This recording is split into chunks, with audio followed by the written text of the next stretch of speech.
Assalamualaikum warahmatullahi wabarakatuh. Perkenalkan, saya Sela Nurmala. Saya di sini ingin memaparkan dasar-dasar struktur organisasi. Latar belakang. Organisasi atau perusahaan yang telah didirikan tentunya harus membentuk struktur organisasi sehingga tidak hanya sekedar gedung tempat kerja, tetapi juga jelas organisasi yang dimaksud. Struktur organisasi sangat penting bagi sebuah keorganisasian, di mana struktur tersebut menjelaskan setiap tugas atau pekerjaan secara formal, dibagi, dikelompokkan, dan dikoordinasikan. Pada umumnya, suatu organisasi atau perusahaan memiliki struktur organisasi yang berbeda dengan organisasi atau perusahaan lainnya. Struktur organisasi yang tepat bagi suatu organisasi sangat tergantung pada strategi bisnis yang dipilih. Selain itu juga ada juga beberapa faktor penyebab perbedaan struktur organisasi. Saya akan menjelaskan sedikit tentang struktur organisasi. Struktur organisasi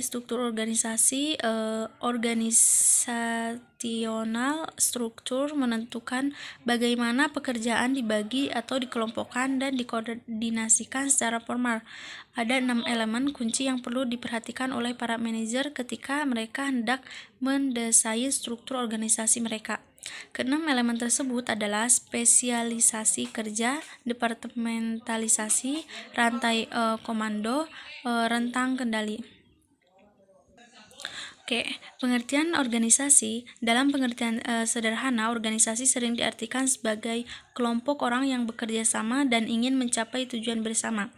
Organisasi ini didirikan karena beberapa tujuan tertentu yang hanya dapat dicapai melalui tindakan yang harus dilakukan bersama-sama. Apakah tujuan itu berupa laba, pemberian pendidikan, sosial, dan lain-lainnya. Menurut Barnard dalam buku Ursanto mendefinisikan organisasi adalah suatu sistem usaha bersama antara dua orang atau lebih, sesuatu yang tidak berwujud dan tidak bersifat pribadi, yang sebagian besar mengenai hubungan-hubungan kemanusiaan. Adapun menurut Atmo Sudirjo dalam buku Ursanto mendefinisikan organisasi itu sebagai struktur tata pembagian kerja dan struktur tata hubungan kerja, yang dimana antara sekelompok orang-orang pemegang posisi yang kerjasama secara tertentu untuk bersama-sama mencapai tujuan yang tertentu. Adapun berdasarkan definisi dapat disimpulkan sebagai berikut. Untuk yang pertama, yaitu organisasi. Organisasi adalah suatu himpunan interaksi manusia yang bekerja sama untuk mencapai tujuan bersama yang terikat dalam suatu ketentuan yang telah disetujui bersama. Nah, untuk yang kedua, yaitu organisasi merupakan suatu wadah dan alat pelaksanaan proses manajemen untuk mencapai tujuan bersama. Yang ketiga, organisasi merupakan suatu sistem terbuka dan organisasi sebagai kelompok yang bekerja sama untuk mencapai tujuan bersama. Dan yang keempat, organisasi adalah tempat kerjasama formal dari sekelompok orang dalam melakukan tugas-tugasnya, adanya pembagian kerja dan hubungan kerja antara sesama karyawan, pendelegasian wewenang, dan koordinasi tugas-tugas. Nah, di sini struktur organisasi. Setiap perusahaan pada umumnya mempunyai struktur organisasi penyusunan struktur organisasi yang merupakan langkah awal dalam memulai pelaksanaan kegiatan organisasi. Dengan kata lain, penyusunan struktur organisasi adalah langkah terencana dalam suatu perusahaan untuk melaksanakan fungsi perencanaan, pengorganisasian, pengarahan, dan pengawasan. Di sini menurut Siswanto, struktur organisasi menspesifikasikan pembagian kerja dan menunjukkan bagaimana fungsi atau aktivitas yang beraneka ragam yang dihubungkan sampai batas tertentu, juga menunjukkan tingkat spesialisasi aktivitas kerja. Nah, ada juga menurut Hasibun, struktur organisasi adalah suatu gambar yang menggambarkan tipe organisasi, pendepartemenan organisasi kedudukan, dan jenis wewenang pejabat, bidang dan hubungan pekerjaan, garis perintah dan tanggung jawab, rentang kendali, dan sistem pemimpin organisasi. Next, struktur organisasi juga menjelaskan bahwa tugas kerja akan dibagi dikelompokkan atau dikoordinasikan secara perumahan. Struktur organisasi menunjukkan kerangka dan susunan perwujudan pola tetap hubungan di antara fungsi, bagian atau posisi maupun orang-orang yang menunjukkan tugas. Wewenang dan tanggung jawab berbeda-beda dalam suatu organisasi. Kerangka kerja organisasi tersebut disebut sebagai desain organisasi, dan bentuk spesifik dan kerangka kerja organisasi dinamakan dengan struktur organisasi. Persoalan menyusun organisasi yang sesuai di dalam manajemen dapat mendorong pada peningkatan efisiensi dan efektivitas kegiatan usaha. Dengan adanya struktur organisasi, maka stabilitas dan kontinuitas organisasi tetap bertahan. Nah, struktur organisasi juga mengindikasikan alur perintah yang mengindikasi jabatan pekerjaan yang harus dipertanggungjawabkan oleh masing-masing tipe karyawan. Struktur organisasi juga berfungsi sebagai alat untuk membimbing ke arah efisiensi dalam penggunaan pekerja dan seluruh sumber daya yang dibutuhkan dalam meraih tujuan organisasi. Nah, adapun unsur-unsur struktur organisasi. Nah, untuk yang pertama yaitu spesialisasi aktivitas, yang dimana aktivitas ini mengacu pada spesialisasi tugas-tugas individual dan kelompok kerja dalam organisasi atau pembagian kerja dan pengaturan tugas-tugas tersebut menjadi satuan kerja atau departementasi. Dalam sebuah organisasi, pembagian tugas pekerjaan adalah keharusan mutlak, tanpa itu kemungkinan terjadi tumpang tindih sangat besar. Yang kedua yaitu standarisasi aktivitas. Standarisasi kegiatan merupakan prosedur yang digunakan organisasi untuk menjamin kelayak dugaan aktivitasnya. Yang ketiga yaitu koordinasi aktivitas, di mana koordinasi aktivitas ini proses dalam mengintegrasikan seluruh aktivitas dan fungsi-fungsi suborganisasi dari berbagai departemen atau bagian dalam organisasi. Nah, adapun sentralisasi dan desentralisasi pengambilan keputusan, yang dimana pengambilan keputusan ini mengacu pada lokasi otoritas pengambilan keputusan, yaitu dalam struktur organisasi yang didesentrasi keputusan diambil pada tingkat tinggi oleh manajer puncak. Nah, bentuk-bentuk struktur organisasi yaitu bentuk pada umumnya berbeda-beda serta memiliki keunggulan dan kelemahan masing-masingnya. Berdasarkan hubungan yang ada pada organisasi, menurut Hasibun terdapat 5 jenis bentuk struktur utama organisasi. Nah, untuk yang pertama yaitu bentuk organisasi lini organisation. Organisasi ini diciptakan oleh Henry Fayol, yang dimana dalam tipe organisasi lini terdapat garis wewenang kekuasaan yang menghubungkan langsung secara vertikal dari atas ke bawah. Yang kedua yaitu bentuk organisasi lini dan staf. Lini and staff organization. Bentuk organisasi ini dan staf pada dasarnya merupakan kombinasi dari organisasi lini dan organisasi fungsional. Yang ketiga yaitu bentuk organisasi fungsional, yang dimana diciptakan oleh F.W. Taylor. Bentuk organisasi ini disusun berdasarkan sifat dan macam pekerjaan yang harus dilakukan. Nah, untuk yang keempat, bentuk organisasi lini, staf, dan fungsional merupakan kombinasi dari organisasi lini dan staf, dan fungsional. Biasanya diterapkan pada organisasi besar serta kompleks. Yang terakhir yaitu bentuk organisasi komite.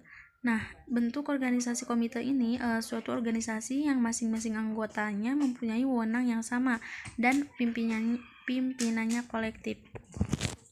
Organisasi komite ini mengutamakan pimpinan, artinya dalam organisasi ini terdapat pimpinan, kolektif, presidium, plural, eksekutif, dan komite ini bersifat manajerial. Nah, beralih ke desain pekerjaan. Apa sih pengertian dari desain pekerjaan? Nah, di sini saya akan menjelaskan pengertian desain pekerjaan.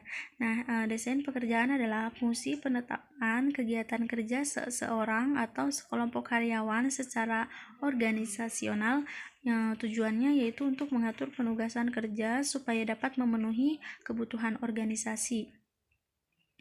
Adapun menurut Edi Herjanto, desain pekerjaan adalah rincian tugas dan cara pelaksanaan tugas atau kegiatan yang mencakup siapa yang mengerjakan tugas, bagaimana tugas itu dilaksanakan, bagaimana tugas itu dikerjakan, dan hasil apa yang telah diharapkan.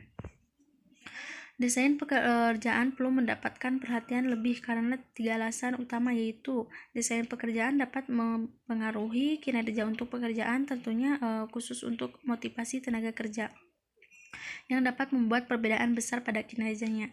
Adapun yang kedua yaitu desain pekerjaan dapat mempengaruhi kepuasan kerja karena seorang tenaga kerja yang puas dengan konfigurasi pekerjaan tertentu belum tentu memuaskan bagi yang lainnya. Nah, untuk yang terakhir, desain pekerjaan dapat mempengaruhi kesehatan fisik maupun mental. Beralih ke materi dimensi inti pekerjaan. Nah, model karakteristik pekerjaan yang dikembangkan oleh Hakman dan Oldham dalam Mathis dan Jackson mengidentifikasi 5 karakteristik pekerjaan dan hubungan dengan hasil pribadi dan hasilnya kerja. Nah, kelima karakteristik pekerjaan tersebut adalah yang pertama keanekaragaman keterampilan, yang kedua yaitu identitas tugas, yang ketiga signifikasi tugas, yang keempat otonomi, yang kelima umpan balik. Adapun jenis-jenis desain pekerjaan. Ada beberapa jenis desain pekerjaan yang dapat dipilih oleh sebuah organisasi, antara lain yaitu desain pekerjaan mekanistik, desain pekerjaan berurutan secara berkeseimbangan, desain pekerjaan ergonomik, desain pekerjaan berdasarkan jenis kegiatan, desain pekerjaan otonom atau individual, desain pekerjaan tim. Nah, adapun teknik-teknik desain pekerjaan. Shimomura membagi teknik desain pekerjaan ke dalam 2 kategori, yaitu teknik desain individual dan teknik desain kelompok. Nah, untuk teknik desain individual yaitu kebagi menjadi 4 bagian. Yang pertama simplifikasi desain, yang kedua yaitu rotasi pekerjaan, yang ketiga pemekaran pekerjaan, yang keempat pemerkayaan pekerjaan. Nah, untuk teknik desain pekerjaan kelompok dibagi menjadi tiga kelompok, yaitu tim kerja, kelompok kerja otonomi, lingkaran mutu. Kinerja pegawai. Pengertian kinerja sering diartikan sebagai kinerja hasil kerja atau prestasi kerja. Kinerja ini mempunyai makna lebih luas, yaitu bukan hanya menyatakan sebagai hasil kerja, tetapi juga bagaimana proses kerja berlangsung. Nah, kinerja juga dapat diartikan yaitu tentang melakukan pekerjaan dan hasil yang dicapai dari pekerjaan tersebut. Kinerja adalah hasil kerja seorang pegawai atau karyawan selama periode tertentu dibandingkan dengan berbagai kemungkinan. Jadi misalnya standar target, sasaran atau kinerja yang telah ditentukan terlebih dahulu dan disepakati bersama. Jika karyawan tidak melakukan pekerjaan, maka suatu organisasi akan mengalami kegagalan. Nah, adapun pengertian kinerja pegawai. Kinerja pegawai adalah tingkat pencapaian atau hasil kerja seseorang dari sasaran yang harus dicapai atau tugas yang harus dicapai atau tugas yang harus dilaksanakan sesuai dengan tanggung jawab masing-masing dalam kurungan waktu beberapa ahli mendefinisikan kinerja pegawai sebagai berikut, yaitu menurut Kusrianto dalam buku Mangkunegara mendefinisikan kinerja karyawan adalah perbandingan hasil yang dicapai dengan peran serta tenaga kerja persatuan waktu. Adapun menurut Armstrong dan Baron dalam buku Wibowo mendefinisikan kinerja karyawan adalah hasil pekerjaan yang mempunyai hubungan kuat dengan tujuan strategis, kepuasan konsumen, dan memberikan kontribusi ekonomi. Adapun unsur-unsur penilaian kinerja menurut Hasibun, Kinerja pegawai dapat dinilai dari beberapa unsur, yaitu prestasi kerja pegawai, baik kualitas maupun kuantitas. Yang kedua yaitu kerja sama diukur dari kesediaan pegawai atau karyawan. Nah, untuk kesimpulannya, yaitu berdasarkan uraian di atas dapat disimpulkan bahwa faktor-faktor yang mempengaruhi terhadap komitmen diantaranya adalah kejujuran dalam pekerjaan, perhatian, kepedulian, kepercayaan terhadap karyawan, pengalaman dalam bekerja, kepercayaan dan penerimaan yang penuh atas nilai-nilai dan tujuan organisasi, keinginan bekerja keras demi kepentingan organisasi, dan keinginan untuk mempertahankan diri agar tetap menjadi anggota organisasi. Mungkin cukup sekian yang dapat saya sampaikan, kurang dan lebihnya mohon maaf. Ditutup bila itu hidayah. Wassalamualaikum warahmatullahi wabarakatuh.